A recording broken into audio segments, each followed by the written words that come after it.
आप रिलेशनशिप की वजह से आप अपना पर्सनल लाइफ पूरा पूरा बर्बाद कर चुके हो। कल मेरे एक क्लाइंट का फ़ोन आया। इनफैक्ट जितने के भी फ़ोन कॉल आते हैं सारे लोग यही बोलते हैं कि मैं अपना पर्सनल लाइफ नहीं जी पा रहा हूँ। यदि आप नहीं जी पा रहे हो और आपको ऐसा लगता है कि मैं पर्सनल इतना आपको समझ में आ रहा है कि मैं अपना पर्सनल लाइफ नहीं जी पा रहा हूँ, एंजॉय नहीं कर पा रहा हूँ, आपको इतना क्यों नहीं समझ में आता है कि हमको जीना चाहिए, एंजॉय करना चाहिए अपना पर्सनल लाइफ। ये सारी चीज़ें आपको समझ में आती है कि मेरा पर्सनल लाइफ डिस्टर्ब हो गया है, लेकिन आप उसके लिए कोई एक्शन नहीं लेते हैं। आप बस वेट करते हैं, रिलेशनशिप के बारे में सोचते रहते हैं कि अब वो कांटेक्ट करेगा, तब वो कांटेक्ट करेगा, वो कांटेक्ट करेगा। लेकिन जब आप दिन काउंट करते हो तो वो दिन आपके लिए लंबा हो जाता है और इस वजह से उस टाइम पीरियड के लिए आप काफ़ी ज़्यादा डिस्टर्ब रहते हो, आप मेंटली डिस्टर्ब रहते हो। और जब आप मेंटली डिस्टर्ब रहते हो और पार्टनर कांटेक्ट भी किया तो आप किस तरीके से बात करोगे? आपके दिमाग में तो उस टाइम पीरियड पे वही घूम रहा होता है, सामने वाला कॉल करे, सामने वाला मैसेज करे, और आप उस टाइम पीरियड पे वही सोच सोच के बस उस इंसान के बारे में सोचते रहते हैं, जो कि ऐसा इंसान ज़्यादा वैल्यूएबल नहीं होता है। ये जो ताव दिखा रहा है, ये जो ईगो दिखा रहा है, और सामने वाला इंसान वो सिर्फ आपके पास दिखा रहा है, आपके सामने दिखा रहा है, क्योंकि आप उसको दिखाने का मौका दे रहे हैं। और आप जब जब मौका दीजिएगा वो दिखाएगा ही दिखाएगा। और आप ये मौका जानबूझ के देते हैं क्योंकि आप अपने साइड से नॉर्मल बिहेवियर नहीं कर पाते हैं, आप अपना एक आइडेंटिटी नहीं बना पा रहे हैं अपने पार्टनर के सामने। इसलिए आपको पार्टनर ज़रा भी वैल्यू देना ज़रूरी नहीं समझता है। उसको जब मन किया, ज़्यादा उसको याद आई तो कॉल किया, नहीं ज़्यादा याद आई कॉल, नहीं ज़्यादा उसको याद आई तो फिर नहीं कॉल किया। तो अभी पार्टनर अपने मूड के हिसाब से चल रहा है, ठीक है। पार्टनर का जैसा मूड कर रहा है वो आपके साथ वैसा कर रहा है, और आप उसको ऐसा करने का मौका दे रहे हैं क्योंकि वो आपकी कमजोरी है। पार्टनर आपकी कमजोरी है यहाँ पे, और पार्टनर की कमजोरी अभी आप नहीं हो। पार्टनर का ताकत आपकी कमजोरी बन रहा है, लेकिन इस चीज़ को आप नहीं समझने की कोशिश करते हैं। और जिस वजह से रिलेशनशिप में दूरी इतनी बढ़ जाती है कि एक टाइम के बाद वो आपको कुछ भी नहीं समझता है, कुछ भी मतलब कुछ भी नहीं समझता है। वो आपसे बात ढंग से करना भी ज़रूरी नहीं समझेगा। वहाँ आपकी इतनी वैल्यू कम हो जाती है क्योंकि आप कमज़ोर हो जाते हो।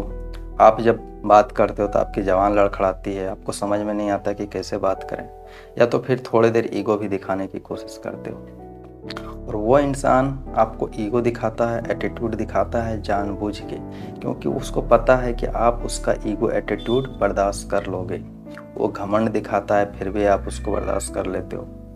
थोड़े देर के लिए यदि आप उसको कुछ बोलो भी तो सामने वाला आपको ऐसा कुछ बोल देगा कि आपको कुछ बोलने का मौका ही नहीं मिलता है, या तो फिर आप जानबूझ के साइलेंट हो जाते हो क्योंकि आपको पता है कि यदि हम लड़ाई करने का कोशिश करें या कुछ बोलें तो फिर से लड़ाई होगी।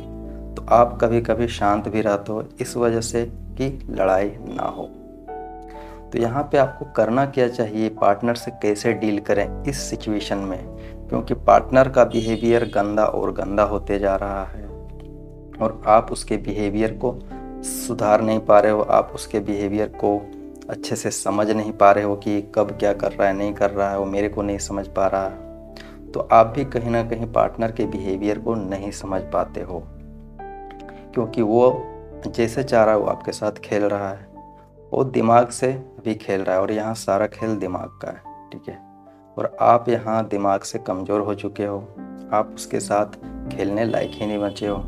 देखिए, यदि आप सोचते हो कि पार्टनर को इमोशनल हो के यहाँ समझाएंगे कि मेरे इमोशनल होने से एक समय समझेगा, नहीं समझेगा। इस सिचुएशन में तो नहीं समझने वाला है। आपका इमोशनल जाए भाड़ में, उसे कोई फ़र्क नहीं पड़ने वाला है, ये चीज़ आप जान लीजिए।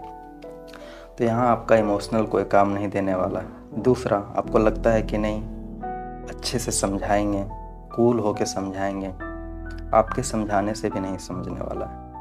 यहाँ वो दिमाग से खेल रहा है, आपको भी दिमाग से ही खेलना पड़ेगा। वो आपको इग्नोर कर रहा है, आप भी उसे इग्नोर करो। वो जितना इग्नोर कर रहा है आपको उससे थोड़ा ज़्यादा इग्नोर करने की ज़रूरत है, उतना भी नहीं। लेकिन वो आपको जितना कर रहा है उससे थोड़ा, मतलब आपका वज़न थोड़ा बढ़ना चाहिए उस इंसान के सामने। यदि आप अपना वज़न नहीं बढ़ाते हो तो फिर वो आपको तो वैल्यू देगा ही नहीं। लेकिन आप वज़न थोड़े देर के लिए बढ़ाते हो और थोड़ी देर के बाद फिर कमज़ोर हो जाते हो। क्योंकि आप कमज़ोर हो इसलिए वीडियो देख रहे हो, रिलेशनशिप ठीक करना है इसलिए सारे वीडियो आप देखते हो कि हमको कुछ आइडिया मिल जाए कैसे क्या करें नहीं करें। तो आप कहीं ना कहीं तो आप कमज़ोर हो, ये चीज़ आप मान लो। तो आप पहले खुद स्ट्रांग बन जाओ और रिलेशनशिप को खोने का डर सबसे पहले निकाल दो। यदि उसको फ़र्क नहीं पड़ता है तो आपको क्यों फ़र्क पड़ रहा है?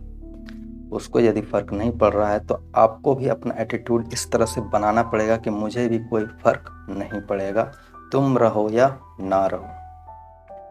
तो ऐसा एटीट्यूड आपका होना चाहिए। और यदि आपका एटीट्यूड इस तरीके से कंसिस्टेंट रहता है, 2 महीना आप अपना एटीट्यूड इस तरीके से कंसिस्टेंट रखो, वो झक मार के आएगा वो इंसान। वो आपके साथ अच्छे से बिहेव करेगा, अच्छे से बात करेगा, आपकी बात को सुनने में इंटरेस्ट रखेगा।